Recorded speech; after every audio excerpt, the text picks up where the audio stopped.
महाभारत के युद्ध को भारतीय इतिहास और संस्कृति में एक महत्वपूर्ण स्थान प्राप्त है। इस महान युद्ध में धर्म और अधर्म, अन्याय और अन्याय, सच्चाई और छल का मंथन हुआ। महाभारत का युद्ध न केवल वीरता और पराक्रम का संग्राम था, बल्कि उनमें कई ऐसे प्रसंग भी हैं जहां योद्धाओं को छल और कपट के द्वारा पराजित किया गया। आइए हम उन वीर योद्धाओं की कहानियों को विस्तार से जानते हैं जिन्हें छल से मारा गया था। पहले नंबर पर है भीष्म पितामह। पितामह भीष्म कौरवों के सेनापति थे और एक अजेय योद्धा के रूप में प्रसिद्ध थे। उनकी शक्ति और शौर्य के आगे कोई भी नहीं टिक सकता था। उन्हें इच्छा मृत्यु का वरदान प्राप्त था, अर्थात वे तभी मर सकते थे जब वो स्वयं अपनी मृत्यु का चयन करें। महाभारत के युद्ध के दौरान पांडव जानते थे कि भीष्म को परास्त करना असंभव है, इसीलिए श्री कृष्ण ने युधिष्ठिर को सलाह दी कि वे शिखंडी को भीष्म के सामने युद्ध के लिए खड़ा करें। शिखंडी पूर्व जन्म में स्त्री था और भीष्म ने स्त्रियों के खिलाफ युद्ध न करने की प्रतिज्ञा ली थी। इसीलिए जब शिखंडी ने भीष्म के सामने युद्ध किया तो भीष्म ने हथियार नहीं उठाया और इसी अवसर का लाभ उठाकर अर्जुन ने भीष्म पर बाणों की वर्षा कर दी। इस प्रकार भीष्म को छल से पराजित किया गया। दूसरे नंबर पर है गुरु द्रोणाचार्य। द्रोणाचार्य कौरवों के सेनापति और महाभारत के महान योद्धाओं में से एक थे। वो महान धनुर्धर और किसी भी योद्धा के लिए उन्हें पराजित करना आसान नहीं था। युद्ध के दौरान पांडवों ने द्रोणाचार्य को पराजित करने के लिए छल का सहारा लिया। श्री कृष्ण ने युधिष्ठिर को सलाह दी कि वे द्रोणाचार्य से झूठ कहें कि अश्वत्थामा मारा गया। द्रोणाचार्य के लिए ये खबर सदमे के समान थी। जब उन्होंने युधिष्ठिर से सत्यापन किया, युधिष्ठिर ने अश्वत्थामा के बारे में झूठ बोल दिया, लेकिन साथ ही ये भी जोड़ा था कि अश्वत्थामा मारा गया, चाहे वो नर हो या हाथी। इसी वाक्य के दूसरे भाग को श्री कृष्ण ने शंखनाद से छिपा दिया, जिससे द्रोणाचार्य को लगा कि उनका पुत्र मारा गया। इसके बाद द्रोणाचार्य ने हथियार डाल दिए और इसी समय द्रुपद का पुत्र दुष्योधन ने उनका वध कर दिया।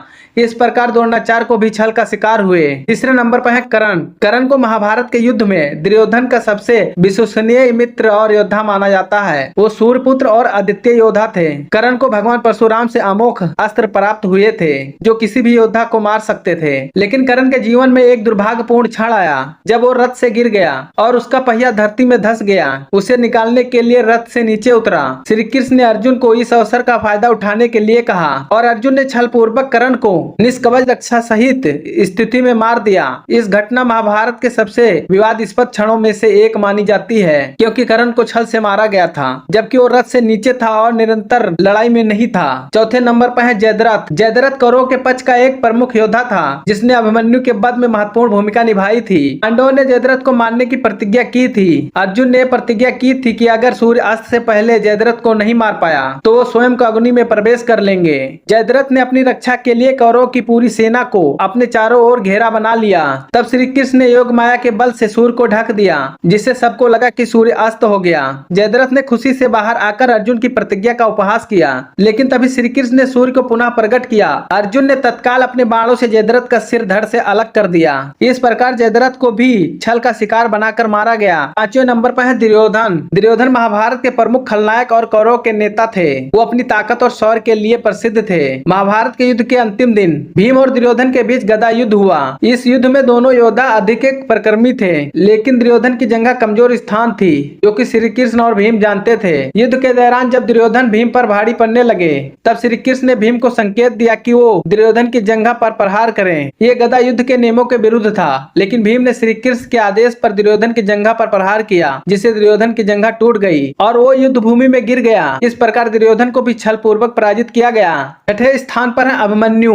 अभिमन्यु अर्जुन और सुभद्रा का पुत्र था जो अपने साहस और वीरता के लिए प्रसिद्ध था। महाभारत के युद्ध के 13वें दिन कौरवों ने चक्रव्यूह की रचना की, जिसे भेदना अत्यंत कठिन था। अभिमन्यु ने अपनी माता के गर्भ में रहते हुए इस चक्रव्यूह के प्रवेश की विधि सीखी थी, लेकिन उसे बाहर निकलने का तरीका नहीं पता था। वो चक्रव्यूह में घुसने में सफल हुआ, लेकिन कौरवों ने छल पूर्वक उसे घेर लिया और उसे अकेला पाकर सामूहिक रूप से हमला कर दिया और कौरवों के योद्धाओं ने नियम का उल्लंघन कर उसे घेर कर मार डाला। इस प्रकार अभिमन्यु भी छल का शिकार बन गए। सातवें नंबर पर है शकुनी। इस लिस्ट में शकुनी का नाम रखना आवश्यक था, क्योंकि महाभारत में जितने भी छल हुए हैं उनका मूल कारण शकुनी ही था। शकुनी कौरवों के प्रमुख सलाहकार और दुर्योधन के मामा थे। वो अपनी चतुराई और कुटिलता के लिए जाने जाते थे। महाभारत के युद्ध के अंतिम दिन सहदेव ने शकुनी को युद्ध में ललकारा और अंततः उसे मार गिराया। हालांकि शकुनी की मृत्यु सीधे छल से नहीं हुई, लेकिन उसका पूरा जीवन छल और कपट से भरा हुआ था, जिसने उसे अंततः विनाश की ओर आग्रह किया। महाभारत की युद्ध की एक कहानियां दिखाती है कि धर्म और अधर्म के बीच संघर्ष कितना कठिन और जटिल हो सकता है।